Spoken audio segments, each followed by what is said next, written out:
Some 6,000 former POGO workers are expected to leave the country or be deported before the year ends. Bureau of Immigration spokesperson Dana Sandoval says no extension will be given, and by January, they will be automatically blacklisted if they haven't left the country by then.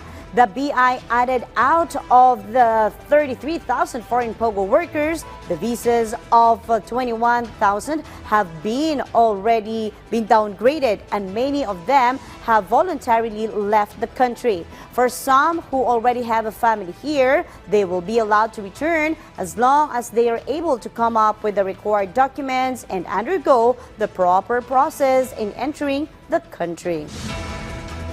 If they have reason to come back to the Philippines, kagaya niyan, meron po silang asawa, meron silang anak dito sa Pilipinas, they should comply with the regulations. They should go out of the country as part of the downgrading in order to leave.